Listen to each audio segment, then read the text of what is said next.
Südamega midagi teha. Südamega midagi teha, pühenduda, anda endast 100%. Ma arvan, et ainult nii saab püüda kinni teise südame. Ja mis saaks üldse olla olulisem, kui et info jõuaks ühest südamest teise sisse.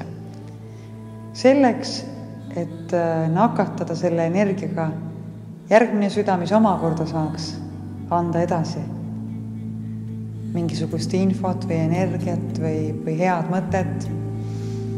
Aga minu meelest see saab juhtuda ikkagi siis, kui 100% olla selle sees. Nii keha kui vaimuga. Ei saa ikkagi ainult ühe või teisega, peab olema osalus mõlemalt poolt. Minu meelest südame muusika ongi ainus muusikavorm, mis on vajalik. Kui ma annan kontserti, ütleme, et see kestab 68 minutit, siis ma võtan kellegi elust selle 68 minutit ja sisustan selle ära. Ja minu meelest lasub meil kõigil, kes me oleme laval, see vastutus selle 68 minuti eest. Et see peab olema südame muusika. Sellepärast, et siis on ainult võimalik see, et kõik võidavad.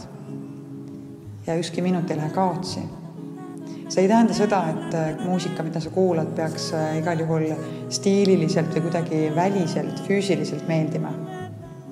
Aga kui ta on info, mis tuleb südamest, siis ta suudab ikkagi tekitada reaktsiooni. Ja vaat minu meelest see on oluline.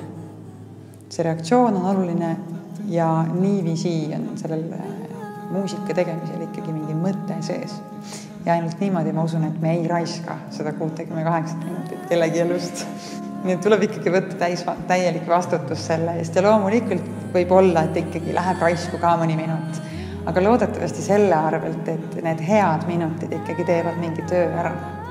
Ja kuulajal jällegi on ka omakorda vastutusega, ta ei ole ka niisama. Et ta saab ikkagi siis, kui ta annab vastu. Nii et see on selline energiavahetus, mis ongi südamete muusika. Mõlemalt poolt tuleb seda energiat. Ja avatud südamega kuulaja avab ka võib-olla muusikus rohkem seda energiakanalit. Nii et südame muusika ongi ainus muusikavorm minu meelest, millel on mingi mõte.